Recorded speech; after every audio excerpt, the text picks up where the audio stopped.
Luke chapter 14. And it came to pass, as he went into the house of one of the chief Pharisees to eat bread on the Sabbath day, that they watched him. And behold, there was a certain man before him which had the dropsy.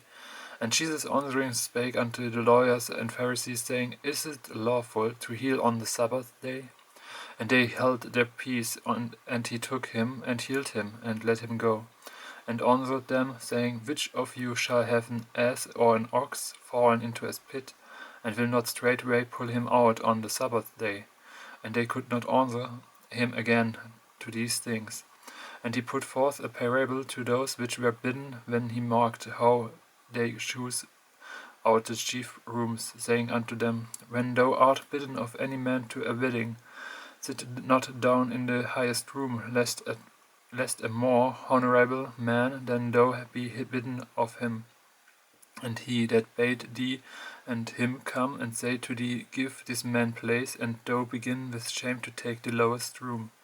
But when thou art bidden, go and sit down in the lowest room, that when he that bade thee cometh, he may say unto thee, Friend, go up higher, then shalt thou have worship in the presence of them that sit at meat with thee.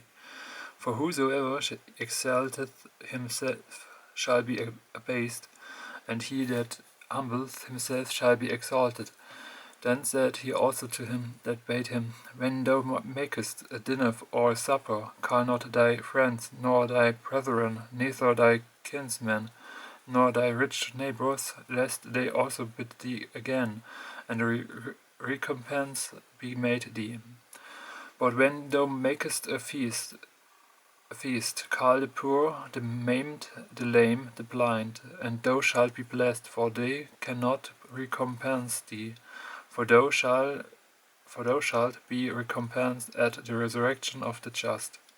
And when one of them that sat at meat with him heard these things, he said unto him, Blessed is he that shall eat bread in the kingdom of God.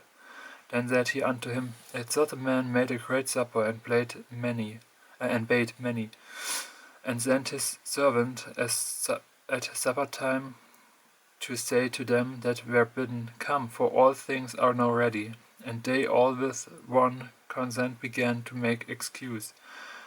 The first said unto him, I have bought a piece of ground, I must need to go and see it. I pray thee have me excused. And another said, I have bought 5 yoke of oxen, and I go to prove them. I pray thee have me excused. And another said, I have married a wife, and therefore I cannot come. So that servant came and shewed his lord these things. Then the master of the house, being angry, said to his servant, Go out quickly into the streets and lanes of the city, and bring in hither the poor and the maimed and the halt and the blind. And the servant said, Lord, it is done as thou hast commanded, and yet there is room. And the Lord said unto the servant, Go out into the highways and hedges, and compel them to come in, that my house may be filled. For I say unto you, that none of those men which were bidden shall taste of my supper.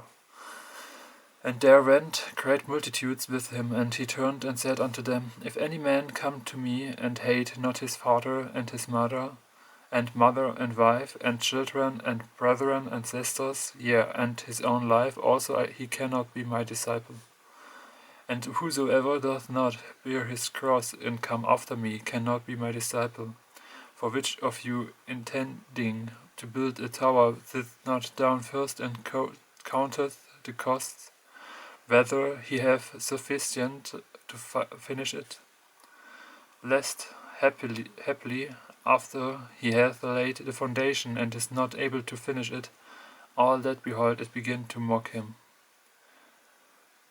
saying, This man began to build, and was not able to finish. Or what king going to make war against another king sitteth not down first and consulteth whether he be able with the 10,000 to meet him that cometh against him with 20,000?